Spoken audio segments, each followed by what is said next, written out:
হযরত আদম আলাইহিস সালাম কোনো আর্গুমেন্টের কাছে গেলেন না, কেঁদে কেঁদে অস্থির হয়ে যাচ্ছেন। আল্লাহ রাব্বুল আলামিন যখন প্রশ্ন করবেন, আদম রে আমার হুকুম ভাঙলি কেন, অমান্য করলি কেন, কি জবাব দেব? আর ঠিক সেই মুহূর্তেই রব্বুল আলামিন প্রশ্ন করলেন, আদম রে আমার হুকুম অমান্য করলে কেন? হযরত আদম আলাইহিস সালাম কোনো বুদ্ধির আশ্রয় না নিয়া তার জ্ঞান তাকে বলে দিল। আল্লাহ তাকে কালেমা শিখাই দিলেন।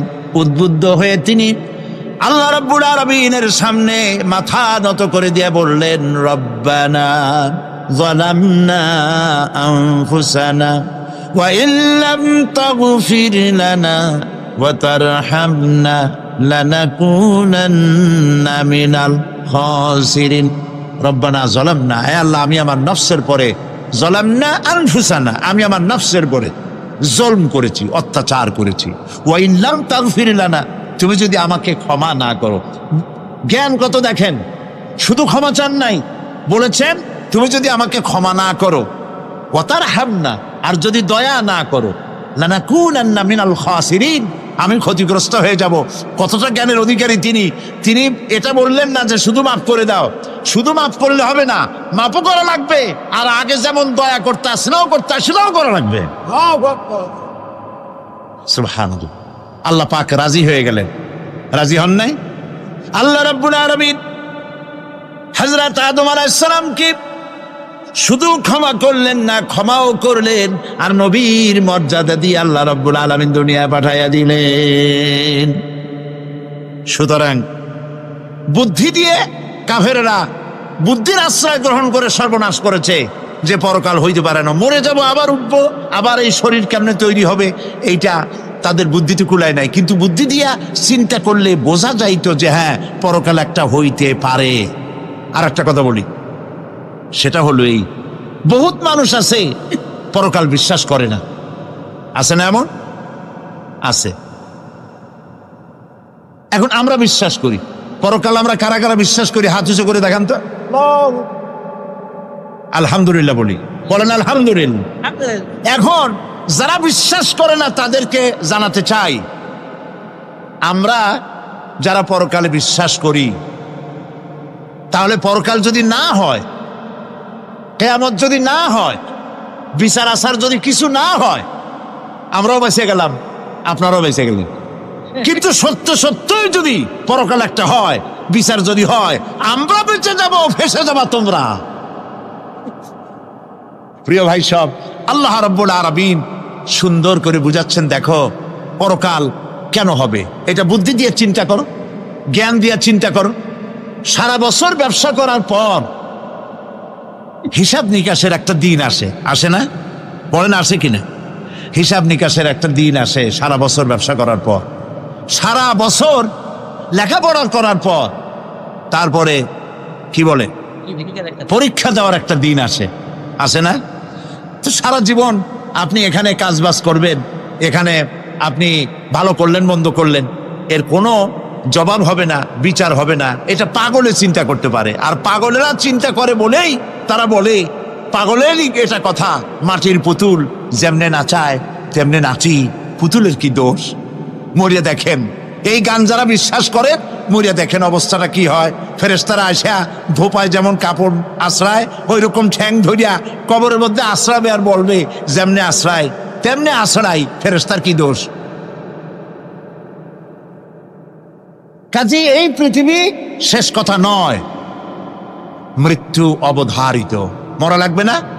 এবার দেখেন আল্লাহ কি বলেন, আল্লাযী খালাকাল মাউতা ওয়াল হায়াতা লিয়াবলুয়াকুম আইয়ুকুম আহসানু আমালা। আল্লাহ পাক বলছেন, আমি মৃত্যু আর জীবন সৃষ্টি করেছি। কেন করেছি? লক্ষ্য করুন, লিয়াবলুয়াকুম, যাতে করে আমি তোমাদেরকে পরীক্ষা করে নিতে পারি। কি ব্যাপারে? আইয়ুকুম আহসানু আমালা, আমলের দিক থেকে, নেক কাজের মধ্য থেকে, ভালো কাজ এবং খারাপ কাজের মধ্য থেকে, আইয়ুকুম আহসানু থেকে তোমাদের মধ্যে কে উত্তম, কে ভালো মানুষ, এইটার পরীক্ষা নেওয়ার জন্য আমি জন্ম আমি মৃত্যু আর জন্মের সৃষ্টি করেছি। প্রিয় ভাই সব খুব লক্ষ্য করুন, জন্ম আর মৃত্যু, জন্ম হলে মৃত্যু হবেই, না হবে না। এই যে একটা ডিউরেশন, একটি সময়, এই সময়টা হলো পরীক্ষার সময়। আমরা যারা পড়াশোনা করেছি, আপনারা পড়াশোনা করেছেন নিশ্চয়ই, কলেজে অথবা হাই স্কুল অথবা মাদ্রাসায় প্রতি বছর একটা করে পরীক্ষা আসে না পরীক্ষা? এই পরীক্ষার ডিউরেশন কত সময়? 3 ঘন্টা। কয় ঘন্টা বলে? 3 ঘন্টা। এই 3 ঘন্টা পরীক্ষা দিতে গিয়ে আপনারা কি কোনো ছাত্রকে দেখেছেন যে প্রশ্নপত্র সামনে নিয়ে গল্প করতেছে, প্রশ্নপত্র সামনে নিয়ে তাস খেলে, জুয়া খেলে, আর একদিকে তাকায় থাকে? প্রতিটি মুহূর্ত সে কাজে লাগাচ্ছে, প্রতি মুহূর্ত কাজে লাগাচ্ছে। 3 ঘন্টা পুরা হওয়ার 2 ঘন্টার মধ্যে পরীক্ষা তার শেষ হয়ে গেছে, কিন্তু সে চলে যাচ্ছে না, বাকি আরো 1 ঘন্টা আধা ঘন্টা রিভাইজ করতেছে। সে যা যা পরীক্ষা দিয়েছিল প্রশ্ন অনুযায়ী জবাবগুলি ঠিক হয়েছে কিনা সে মিলিয়ে দেখে। কারণ কি? কারণ হলো এই পরীক্ষা যদি ফেল করি, বাপ মায়ের কষ্ট করা পয়সাগুলি বিফলে চলে যাবে, আমি চাকরি পাবো না, আমার জীবনটা 1 বছরের জন্য নষ্ট হয়ে যাবে। এই জন্য সে এত খাটাখাটনি করে পরীক্ষায় ভালো ফল করার জন্য সে পরীক্ষা দেয়, এবং পরীক্ষার রেজাল্ট এই পৃথিবীতেই হয়। ঠিক কিনা বলেন? খাতা দেখতে যতদিন লাগে তারপরে পরীক্ষা হয়। খুব লক্ষ্য করুন, আমাদেরও একটা পরীক্ষা চলতেছে এই পৃথিবীতে, সকলে। ওটা শিক্ষাঙ্গনের পরীক্ষা, এটা জীবনের পরীক্ষা। এই যে ওর পরীক্ষার ডিউরেশন, সময়কাল 3 ঘন্টা, আর আমাদের পরীক্ষার, সমস্ত মানুষের পরীক্ষার সময়কাল হলো জন্ম থেকে শুরু করে মৃত্যু পর্যন্ত। এর মধ্যে বালেগ হওয়া পর্যন্ত সময়টা কনসিডারেবল, ক্ষমার যোগ্য। 15 বছর 12 বছর বালেগ হইতে যে কয় বছর লাগছে, এইটা যা করছেন যা বলছেন সব মাপ। কিন্তু বালেগ হওয়ার পরের থেকে নিয়ে মৃত্যু পর্যন্ত যা যা করবেন সমস্ত কাজের হিসাব আল্লাহর কাছে দিতে হবে। একটা প্রশ্ন করি আপনাদের কাছে, রাগ করবেন না তো? বলবেন যে কথা বলতে তো আপনি আসছেন, আমাদের দিয়ে খাটান কেন, এরকম চিন্তা করবেন না তো? প্রশ্নটা হচ্ছে, বলেন তো দেখি, পৃথিবীর মধ্যে সব চাইতে মূল্যবান জিনিস, দামি জিনিস কোনটা? ইখতিলাফ হয়ে গিয়েছে, ইখতিলাফ হয়েছে। কেউ বলেছে যৌবন, কেউ বলেছে কোরআন, কেউ বলেছে ইসলাম। আর যারা বেশি বুদ্ধি রাখে তারা খামোশ, তারা কথা বলে নাই। কোনটা কইয়া কোন জ্বালা চুপ করে থাকেই ভালো। সব থেকে মূল্যবান জিনিসের নাম সময়। সব থেকে মূল্যবান জিনিসের নাম কি? এবার বলেন, এই পৃথিবীর মানুষ সব থেকে অপচয় করে কোন জিনিসে? সময়। সময়ের অপচয় আমরা যা করি। বাড়িতে আজকে রাত্রে ক্যালকুলেটর, কম্পিউটার, ক্যালকুলেটর না থাকে যদি কাগজ কলম হাতে নেন। জীবনের 15 বছর বাদ দেন, এখন আপনার বয়স এখন যা, এই বয়সে প্রতিদিন ওই যৌবন প্রাপ্তির পর থেকে নিয়ে এই পর্যন্ত প্রতিদিন টেলিভিশনের সামনে নাটক দেখার জন্য, সিনেমা দেখার জন্য, ন্যাশনাল জিওগ্রাফি দেখার জন্য, ডিসকভারি দেখার জন্য, স্পোর্টস দেখার জন্য প্রতিদিন কয় ঘন্টা টিভির সামনে আপনি বসেন। এরপরে আপনি এগুলিকে সপ্তাহে কয় ঘন্টা হয়, মাসে কয় ঘন্টা হয়, বছরে কয় ঘন্টা হয়। বয়স এখন আপনার 50 বছর, 15 বছর বাদ দেন, 35 বছর হিসাব করেন কয় বছর আপনি টেলিভিশনের সামনে বসা ছিলেন। আমার কথা কি মাথায় ঢুকছে? কয় বছর টেলিভিশন আর সিনেমা হলে বসা ছিলেন? চায়ের দোকানে গল্প করতে গিয়ে, আড্ডা মারতে গিয়ে কতটা সময় নষ্ট করেছেন? রবীন্দ্রনাথ, যতীন্দ্রনাথ, যোগীনাথ, তারপরে শরৎচন্দ্র, এই সমস্ত এই নাম মনে আসলো। কবি, সাহিত্যিক, ঔপন্যাসিক, নাট্যকার, তাদের বইপত্র, গল্পের বই, ভূতের গল্প, এই সমস্ত গল্পের বই পড়িয়া জীবনে কতটা সময় নষ্ট করেছেন। সবগুলি এক জায়গায় করেন, সবগুলি এক জায়গায় করেন, এরপরে আপনার চোখ ছাড়া বড় হয়ে যাবে। দেখতে পাবেন আপনার জীবনের উল্লেখযোগ্য 35 বছরের কম করে হলেও 20 বা 25 বছর অপচয় হয়ে গেছে, নষ্ট হয়ে গেছে। ইন্না লিল্লাহি ওয়া ইন্না ইলাইহি রাজিউন। জীবনের সব থেকে মূল্যবান সময়গুলি নষ্ট করে ফেলেছি আমরা। আল্লাহ পাক বলেছেন, পরীক্ষা নেওয়ার জন্যই এই পৃথিবীতে দিয়েছিলাম। এখন ওর পরীক্ষার, ছাত্রের পরীক্ষার সময় 3 ঘন্টা, রেজাল্ট আউট হবে এখন। আর আপনার আমার পরীক্ষা মৃত্যুতে, জন্ম থেকে শুরু মৃত্যু পর্যন্ত, কিন্তু রেজাল্ট এখানে আউট হবে না। রেজাল্ট আউট হবে কোথায়? কিয়ামতের দিন। কোথায় হবে? হতেই হবে কিয়ামতের দিন। সেদিন এই পৃথিবীতে যারা ভালো কাজ করবে, ভালো কাজের জন্য আল্লাহ পুরস্কার দিবেন, আর মন্দ কাজ যারা করবে তাদের জন্য তিরস্কার তারা পাবেই। এই জন্য বিচার, কিয়ামত হওয়া, বিচার হওয়া, এটা বিবেকের দাবি, এটা জ্ঞানের দাবি। যারা বুদ্ধিজীবী দাবি করে, কপাল পোড়া, এরা এটা বোঝে না, এদের মাথার মধ্যে এটা ঢোকে না। ঠিক কিনা বলে? প্রিয় ভাই সব, কিয়ামত হবে এবং কিয়ামতে আল্লাহর দরবারে আমাদের সকলকে উঠতে হবে, এতে কোনো সন্দেহের অবকাশ নাই। এবার দেখেন আল্লাহ পাক এবার যুক্তি দিয়ে বুঝাচ্ছেন। সুবহানাল্লাহ বলেন। তোমরা যারা বলো যে মরে যাব, পচে যাব, মাটির সাথে মিশে যাব, আবার জিন্দা হব কেমনে? আল্লাহ বলে কেমনে জিন্দা হবা? বুঝাই। সুবহানাল্লাহ বলেন। আল্লাহ রাব্বুল আলামিন বলেন, আল্লাহুল্লাযী আরসালার রিয়াহা ফাতুসিরু সাহাবা ফাসুকনাহু ইলা বালাদিন মাইয়িতিন ফাআহইয়ানা বিহিল আরদা বা'দা মাউতিহা কাযালিকান নুশুর। আল্লাহ পাক বলেন, লক্ষ্য করে দেখো, সমুদ্রের লবণাক্ত পানিগুলি বাষ্পীয় আকারে মেঘমালায় পরিণত করে দেই, আর বাতাসকে হুকুম করি মেঘটাকে টেনে নিয়ে যাও অমুক জায়গায়। আল্লাহ যেখানে বৃষ্টি দিতে চান, বাতাস মেঘকে ঠেলে নিয়ে সেখানে নিয়ে আসে। বৃষ্টির পানিগুলি পড়ল। আল্লাহ পাক বলেন, আকাশের সেই বৃষ্টির পানি দিয়া মরা জমিনকে আমি জিন্দা করে দিলাম। ফাআহইয়ানা বিহিল আরদা বা'দা মাউতিহা। এই মৃত্যু জমিনকে আমি জিন্দা করলাম, সেখানে তুমি বীজ বপন করলে, সেই বীজগুলি, বীজের মাথা ফাটাইয়া চারাগুলি কে বাইর করে দিল? মাটির আস্তরণ, মাটির আস্তরণের মধ্যে কদুর বিচি, লাউর বিচি। আপনারা কদু কন না লাউ বলেন? যেটাই হোক, বুঝলেই হইল, কদু অথবা লাউ একই কথা। অথবা যে কোনো শাক সবজি, উদ্ভিদ, এর চারা, এর বীজ মাটিতে দেওয়া হলো। মাটিটা ফেটে চারা, যে পাতা দুটো বেরিয়ে আসলো, এই পাতা কি শক্ত না নরম? তাহলে মাটিটা ফাটাইয়া পাতা দুটো বাইর করে দিল কে? সুবহানাল্লাহ বলে।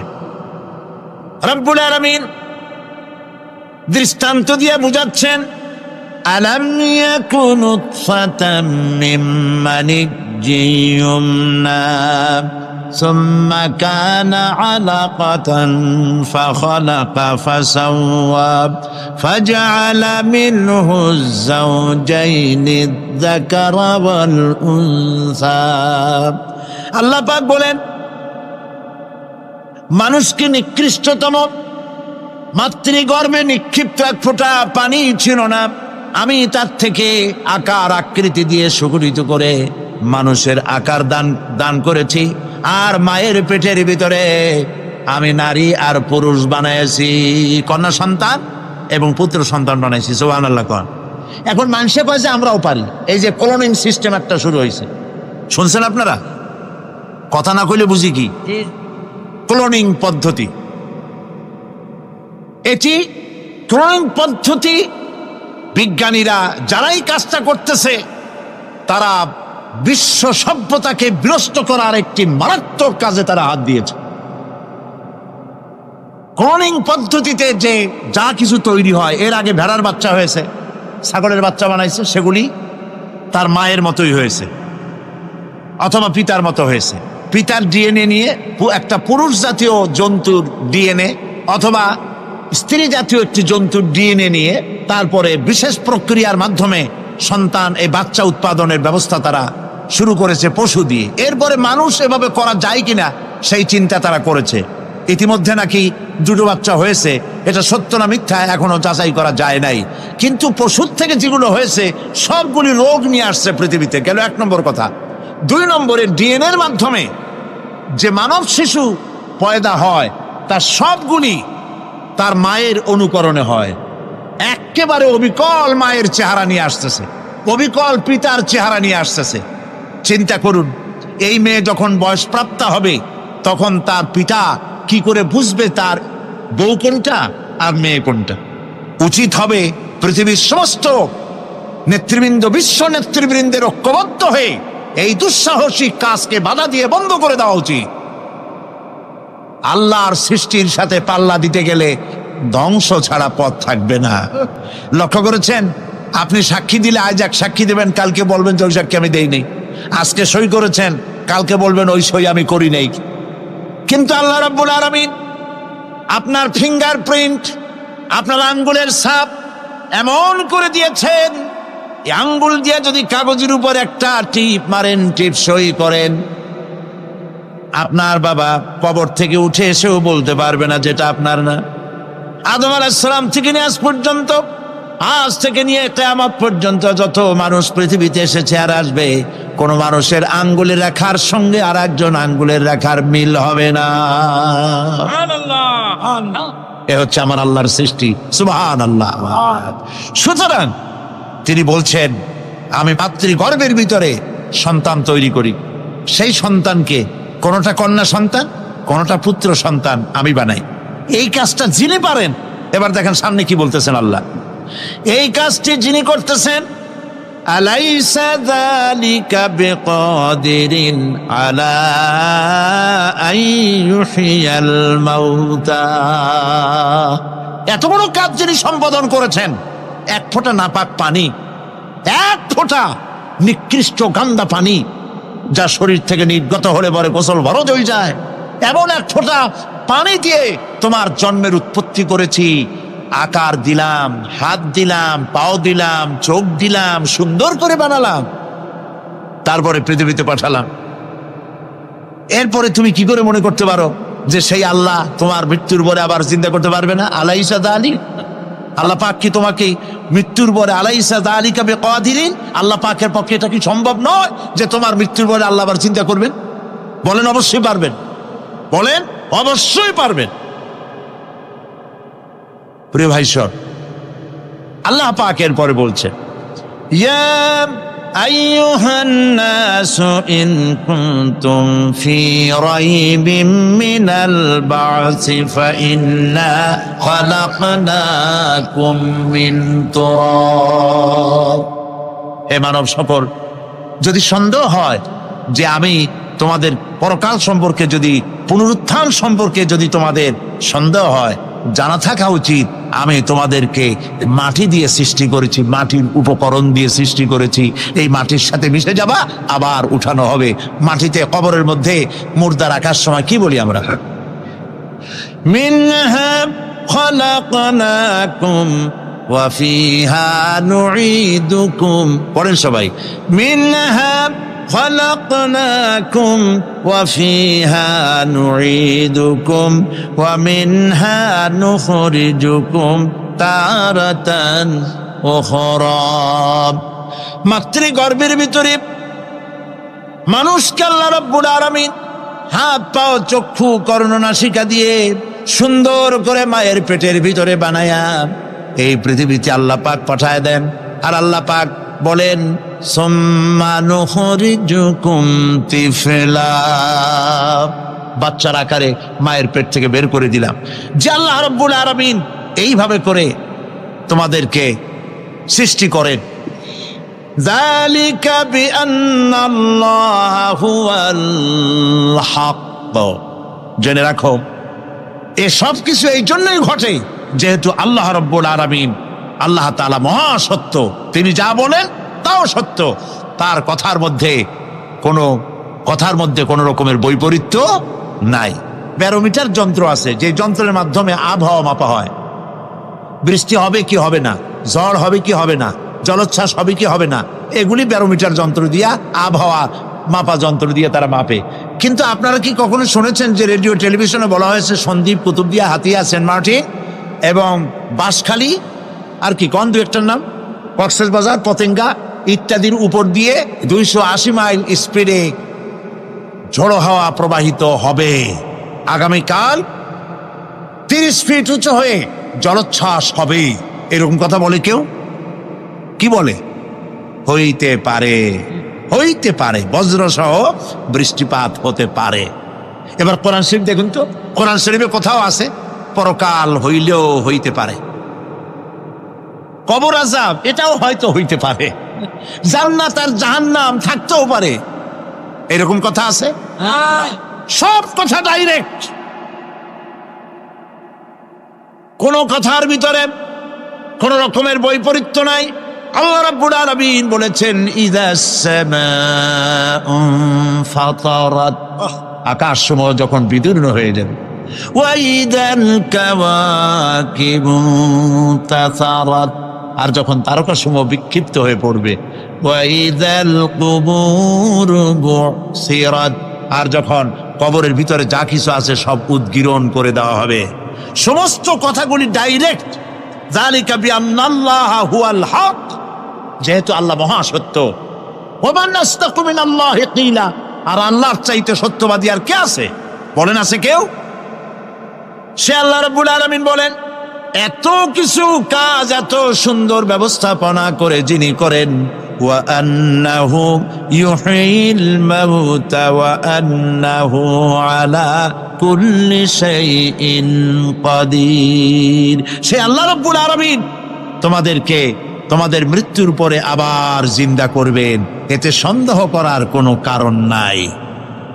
وَأَنَّ السَّاعَةَ آتِيَةٌ لَا رَيْبَ فِيهَا وَأَنَّ اللَّهَ يُبْعَثُ مَن فِي الْقُبُورِ, আল্লাহ পাক বলছেন অবশ্যই কিয়ামত আসবে, তাকে কেউ বিন্দুমাত্র এতে কোনো সন্দেহ নাই।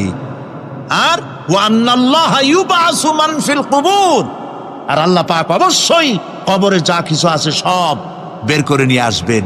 কান্নাহুম জারাদুম মুনতাশির, যেমন আপনারা দেখছেন কিনা এই যে যখন বন্যা বলে, পানি টানি যখন ওঠে, বন্যা না কি বলে, তুফান, বন্যা ইত্যাদি যখন হওয়ার সম্ভাবনা হয়, তখন মাটি থেকে, গ্রাম্য পরিবেশে দেখা যায় মাটি থেকে পোকামাকড়গুলি এভাবে উঠতে থাকে। দেখছেন না? আপনারা দেখছেন কিনা? পাখাওয়ালা পিঁপড়াগুলি এইভাবে সব উঠতে থাকে। কান্নাহুম জারাদুম মুনতাশির, এইভাবে করে পোকামাকড় পতঙ্গগুলি যেভাবে মাটি থেকে উদ্গত হতে থাকে, সমস্ত খবরগুলি থেকে মানুষগুলি এভাবে উদ্গত হয়ে যাবে। তবে হ্যাঁ, আপনারা একটা প্রশ্ন করতে পারেন যে কবর দিয়ে সব উঠবে, কিন্তু যে মানুষের বাগে খাইছে তার কি হবে? যে মানুষের আগুনে পুড়ে গেছে তার কি হবে? যে নদীর মধ্যে ডুবে গেছে তার কি হবে? যে কুমিরের পেটে চলে গেছে তার কি হবে? এরকম একটা প্রশ্ন আপনারা করতে পারেন।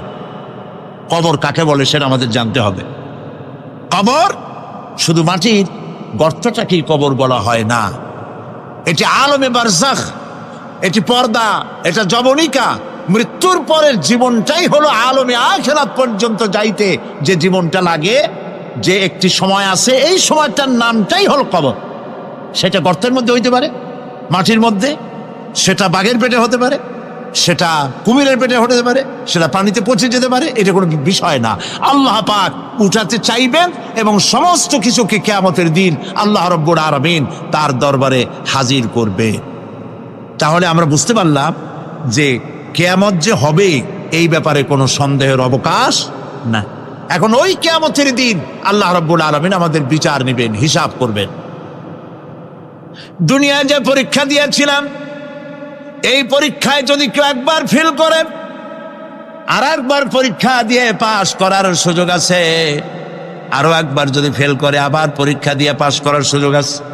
10 বার পরীক্ষা দিবেন, 10 বার ফেল করবেন, 100 বার পরীক্ষা দিবেন, 100 বার ফেল করবেন, তারপরেও আবার পরীক্ষা দেওয়ার সুযোগ আছে।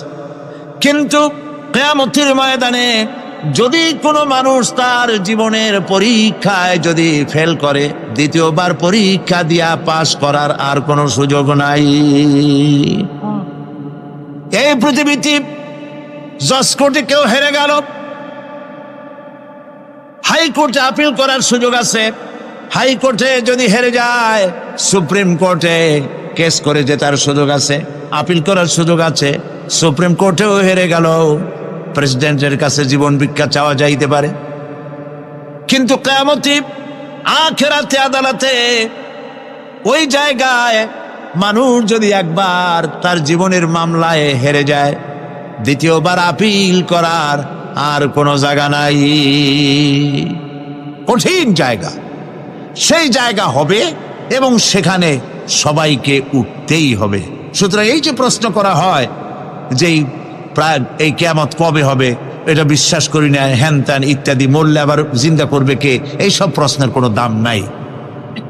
আল্লাহ পাক এই ব্যাপারে আরেকটি কথা বলছেন, ইয়াসআলুনাকা কাআন্নাকা হাফিজুন আনহা কুল ইন্নামা ইলমুহা ইনদাল্লাহ ওয়ালাকিন্না আকসারান নাসি লা ইয়ালামুন।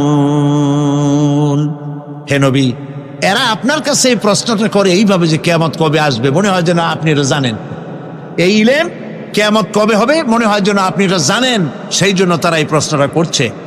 আসলে কুল ইন্নামা ইলমুহা ইনদাল্লাহ, কিয়ামত কবে হবে এটা কে জানেন? ওয়ালাকিন্না আকসারান নাস লা ইয়ালামুন, অবশ্যই অধিকাংশ মানুষেরা এটা জানে না। কিয়ামত কবে হবে এটা একমাত্র আল্লাহ পাক জানেন। পরকালের জীবন যে হবে এতে কোনো সন্দেহ নাই, সেই ব্যাপারে আল্লাহ পাক বলছেন, আআনতুম আশাদ্দু খালকান আমিস সামাউ বানাহা। তোমরা যে পুনরুত্থান সম্পর্কে অস্বীকার করো, এবার চিন্তা করো, তোমারে বানানো কঠিন না ওই মহা আকাশটা বানানো কঠিন? কোনটা কঠিন বলেন না আপনারা, কোনটা কঠিন? আপনারা একটু তাকায় দেখেন তো, এই যে বিশাল প্যান্ডেল, এই প্যান্ডেলে খুঁটি আছে না নাই? আছে কিনা? কতগুলো খুঁটি গুনতে আপনার আধা ঘন্টা খানে সময় লাগবে, ঠিক না? এই একটা প্যান্ডেল বানাতে যদি এতগুলি খুঁটি লাগে, তাহলে বিশাল আকাশে যদি এইরকম খুঁটি লাগতো আকাশটারে ঝুলায় রাখার জন্য, তাহলে চিন্তা করেন তো, খুঁটির জ্বালায় গাড়ি জাড়ি চালান যাইতো? আছে কোনো খুঁটি? জোরে বলেন, আছে? নাই। ওই আকাশটাকে আল্লাহ পাক বলছেন, আনতুম আশাদ্দু খালকান আমিস সামাউ বানাহা, তোমারে বানানো কঠিন না ওই বিশাল আকাশ বানানো কঠিন? কোনটা কঠিন ছিল? তো ওই আকাশটা বানানোই তো আল্লাহ পাকের কাছে সহজ হয়ে গেছে। তাহলে তোমারে একবার বানাইয়া যে একবার বানাতে পেরেছেন তিনি আবার জিন্দা করতে পারবেন না, এই চিন্তা কেন করো? আল্লাহ রাব্বুল আলামিন কোরআনে কারীমের ভিতরে পরিষ্কার করে বলেছেন, ওরা বলে, কাফের বেঈমানেরা বলে, ক্বালা মান ইউহয়িল ইযামা ওয়া হিয়া রামীম, আমাদের হাড় গোড় যখন পচে যাবে, গলে যাবে, কে আমাদের জিন্দা করবে?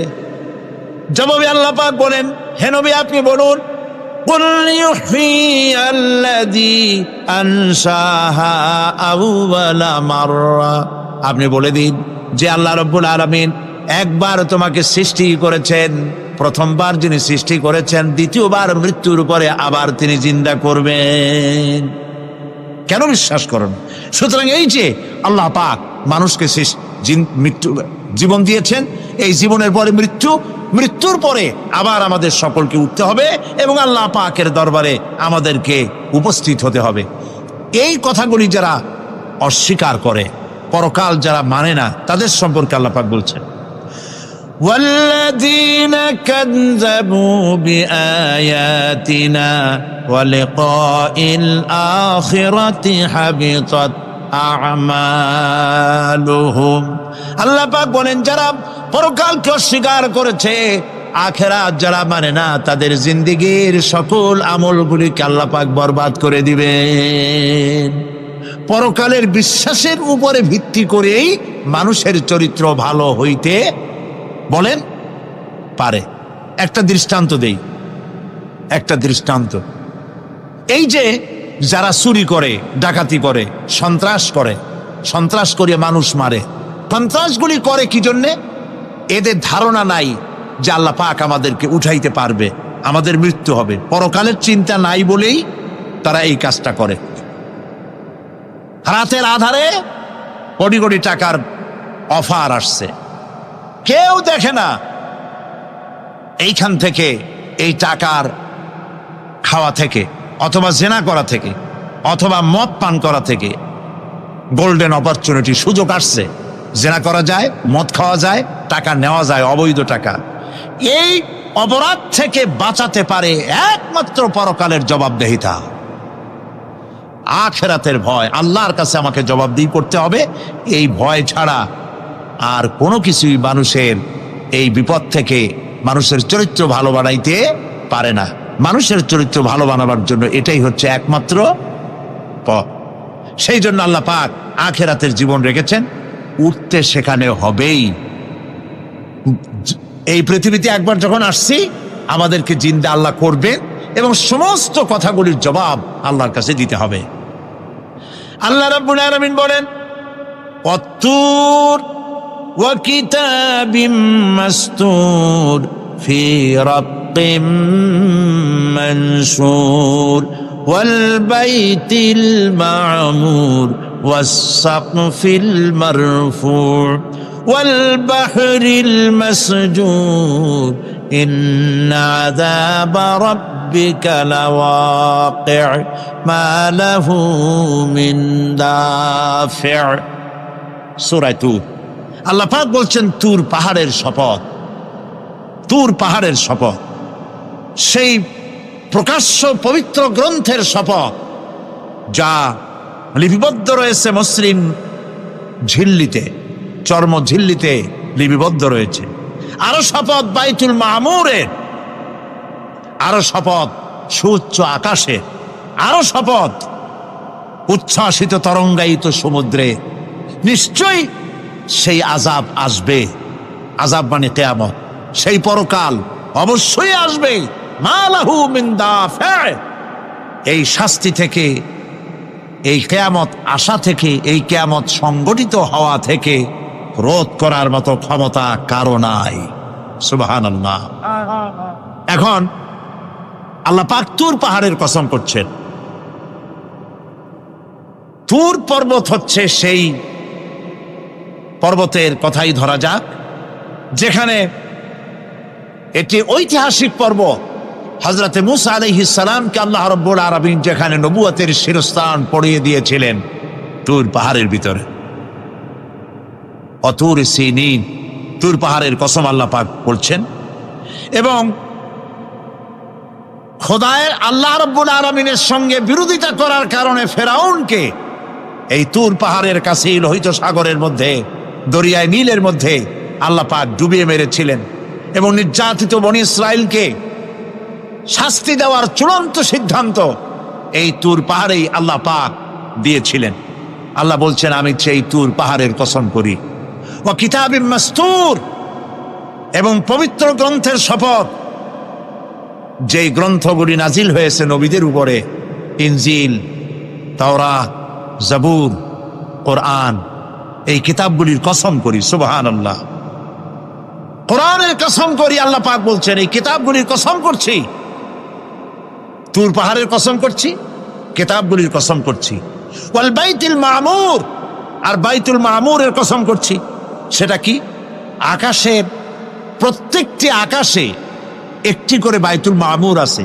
ওই আকাশের ফেরেশতারা এই বাইতুল মা'মুরকে কেন্দ্র করে আল্লাহ রাব্বুল আলামিনকে সেজদা দেয়। আল্লাহ পাক হযরত আদম আলাইহিস সালামকে বলেছিলেন, একটি ঘর বানাও,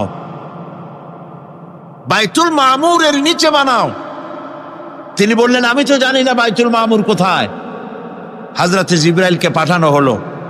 বাইতুল মা'মুর আকাশের যেখানে আছে, ঠিক সেই সোজা বর্তমানে মক্কা শরীফে যে কাবা শরীফ যা আছে, অবিকল আল্লাহ পাকের আকাশে বাইতুল মা'মুর যেখানে, তার সরাসরি নিচেই কাবা শরীফ স্থাপিত হয়েছে। আল্লাহ রাব্বুল আলামিন বলছেন, আমি এই বাইতুল মা'মুরের কসম করছি। এরপরে আল্লাহ পাক বলছেন যে ফেরেশতারা যে বাইতুল মা'মুরকে তাওয়াফ করে এবং আল্লাহ পাকের ইবাদত করে, সেই বাইতুল মা'মুরের কসম। ওয়াস সাকফিল মারফু', সুউচ্চ আকাশের কসম। এই আকাশ আল্লাহ পাক সৃষ্টি করেছেন বিগাইরে আমাদিন, কোন রকমের কোনো খুঁটি ছাড়াই। সুবহানাল্লাহ বলি আমরা। এই বিশাল আকাশ সম্পর্কে ওই যে বুদ্ধিজীবী যারা, কোরআনের জ্ঞান যাদের কাছে নাই, তারা বলে যে আকাশ বলতে কিছু নাই, ওইটা একটা নীলা নীলা বহুত দূর, সেই জন্য নীলা নীলা দেখা যায়। এই পৃথিবী সম্পর্কেও তাদের ধারণা এই পৃথিবীও কিছু না। এটা হলো ওই যে কি বলে, সূর্যের কাছের থেকে একটা উজ্জ্বল জ্যোতিষ্ক খুব ফোর্সে যাচ্ছিল, এই ফোর্স সহ্য করতে না পেরে সূর্যের একটি অংশ মহাশূন্যের উপরে ছিটকে পড়ল, ঘুরতে ঘুরতে পৃথিবীর আকার ধারণ করেছে। এই হলো ওদের ধারণা। অ্যাক্সিডেন্টের মাধ্যমে নাকি এই পৃথিবী হয়েছে। মূল কথা হলো এইভাবে করে যদি কোনো একটা গ্রহ উজ্জ্বল জ্যোতিষ্ক যাওয়ার কারণে পৃথিবী হয়ে থাকে, তাহলে এখন তো পৃথিবীতে মানুষ ধরতেছে না, মানুষ তো অনেক বেশি বেড়ে গেছে। তাহলে আর একটা জ্যোতিষ্ক দয়া করে সূর্যের পাশ দিয়া যাইয়া আর একটা খণ্ড ফালাই দিয়া আর একটা পৃথিবী বানায় না কেন? প্রিয় ভাই সব, আল্লাহ পাক বলছেন ওয়াসাকফিল মারফু, আমি এই বিশাল আকাশের কসম করি। সুবহানাল্লাহ। এরপরে ওয়াল বাহরিল মাসজুর, পৃথিবীতে প্রবাহিত উচ্ছ্বসিত তরঙ্গায়িত সমুদ্র রাজির কসম করি। সুবহানাল্লাহ। আচ্ছা বলেন তো, এই পৃথিবী এর নিচে কি? এই পৃথিবীর নিচে কি? এই পৃথিবী মহাশূন্যের উপরে ঘুরছে। লক্ষ্য করেন আল্লাহর কত বড় শক্তি। আটলান্টিক মহাসাগর কোথায়? বলতে পারবেন না? এই পৃথিবীতে। আটলান্টিক মহাসাগর কোথায়? এই পৃথিবীতে। আটলান্টিক মহাসাগর, প্রশান্ত মহাসাগর, ভূমধ্য সাগর, যত সাগর আর মহাসাগর সব এই পৃথিবীতে। এই পৃথিবী অসংখ্য পাহাড়, অসংখ্য সমুদ্র আর অসংখ্য মানবরাজি নিয়ে লাটিমের মতো ঘুরতেছে। সুবহানাল্লাহ।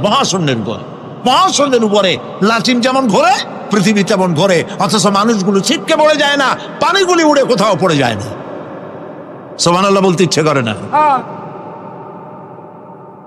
আল্লাহ রাব্বুল আলামিন সূরা ইয়াসিনের মধ্যে বলেছেন লাশ-শামসু ইয়ানবাগি লাহা আন তুদরিকাল কমারা ওয়ালাল লাইলু সাবিকুন নাহার ওয়া কুল্লুন ফি ফালাকিন ইয়াসবাহুন। সূর্য চন্দ্রের অধিকার নষ্ট করতে পারে না। রাত দুপুরের সময় সূর্য উঠবে না, দিনের দুপুর বেলায় চন্দ্র উদিত হয়ে সূর্যের আলোকে নিষ্প্রভ করতে পারে না। চন্দ্র সূর্যের আগে যেতে পারে না, সূর্য চন্দ্রের আগে যেতে পারে না। কারো গায়ে কারো ধাক্কা লাগে না। অসংখ্য তারকারাজি উড়ে বেড়াতেছে, কারো সাথে কারো কোনো ধাক্কা নাই, কোনো সংঘর্ষ নাই। মহাশূন্যের উপরে সূর্য চন্দ্র যেমন ঘোরে, ওয়া কুল্লুন ফি ফালাকি ইয়াসবাহুন, চাঁদ আর সূর্য যেমন ঘোরে, মহাশূন্যে যা আছে তাও ঘোরে। এই পৃথিবীটা মহাশূন্যের উপরে, গোটা পৃথিবী সমস্ত সমুদ্র আর মহাসমুদ্র নিয়ে সব ঘুরতেছে। সুবহানাল্লাহ। ওয়াল বাহরিল মাসজুর, তরঙ্গায়িত উচ্ছ্বসিত সমুদ্র রাজির কসম করি। সমুদ্র সন্দ্বীপ যাওয়ার সময় কেমন অবস্থা হয় যদি তুফানে পড়েন? দাল্লা মান তাদউনা ইল্লা ইয়াহু, সকলের কথা মানুষ ভুলে যায়। মৌজুন কাল জিবাল, পাহাড়ের মতো যখন ঢেউগুলো আসতে থাকে সবাই সব ভুলে যায়, তখন মনে পড়ে শুধু আল্লাহ। কি মনে পড়ে? আল্লাহ। আল্লাহ কত বড়, সমুদ্রের কাছে যাই দেখেন। সুবহানাল্লাহ। এই বিশাল বিশাল সমুদ্র রাজির কসম করছি। এতগুলি কসম করে আল্লাহ পাক কোরআনে কারীমের মধ্যে বলছেন, দেখো এই সব জিনিসগুলি আমি সৃষ্টি করেছি, আর এই জিনিসগুলির কসম করে বলছি সেই পরকাল অবশ্যই অনুষ্ঠিত হবে, সেই আযাব আসবে। কেউ এই পরকাল অনুষ্ঠিত হওয়া থেকে কেউ ফিরাইয়া রাখতে পারবে না। এখন তোমরা প্রশ্ন করতেছো আল্লাযী ফীহি আল্লাযী হুম ফীহি মুখতালিফুন, এই ব্যাপারে তোমরা ইখতিলাফ করতেছো, মতবিরোধ করতেছো, ঠাট্টা করতেছো, বিদ্রূপ করতেছো। কাল্লা সায়ালামুন, অবশ্যই তোমরা জানতে পারবে। সুম্মা কাল্লা সায়ালামুন, অবশ্যই তোমরা জানতে পারবে সেই পরকাল হবে, এতে কোনো সন্দেহ নাই। সুবহানাল্লাহ।